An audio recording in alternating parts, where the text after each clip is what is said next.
বছর জুড়েই আলোচনায় থাকেন বলিউড অভিনেত্রী ও ড্যান্সার নোরা ফাতেহি। কখনো কাজ, কখনো বা ব্যক্তিগত জীবন নিয়ে খবরের শিরোনামে উঠে আসে তার নাম। বহু কাঠখড় পুড়িয়ে আজকের শক্ত অবস্থান তৈরি করেছেন এই অভিনেত্রী। সম্প্রতি ভারতীয় গণমাধ্যম বম্বে টাইমসের এক সাক্ষাৎকারে ব্যক্তিগত জীবনের নানান বিষয় নিয়ে কথা বলেন নোরা ফাতেহি। এ সময় অভিনেত্রী জানান, গত ৪-৫ বছর ব্যক্তিগত জীবনে অনেক কঠিন সময় পার করেছেন তিনি।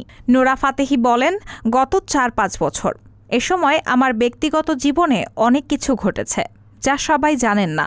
গত ৪-৫ বছর সত্যি পাগলের মতো ছিল। এ সময় নিয়ে কথা বলা আমার জন্য কঠিন। আমি যদি কখনো ডকুমেন্টারি তৈরি করতে যাই, তবে এই বিষয়ে আমাকে সৎ থাকতে হবে।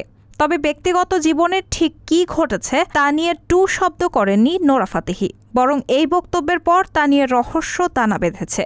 অভিনেত্রী বলেন, আমি এমন একজন যে বহুমাত্রিক, বহুমুখী একাধিক কাজ করেছি এবং একজন বিনোদনকারী। আমি নোরা ফাতেহি হিসেবে নিজের ব্র্যান্ডকে শক্তিশালী করেছি। আপনি আমাকে চলচ্চিত্রে কাজ করতে দেখেছেন, গানে দেখেছেন, বিশ্ব সঙ্গীত তারকা হিসেবে দেখেছেন, বিশ্বের বড় বড় মঞ্চে পারফর্ম করতেও দেখেছেন। চলতি বছর মুক্তি পেয়েছে তার অভিনীত 2টি সিনেমা, ক্র্যাক ও মাদগাঁও এক্সপ্রেস।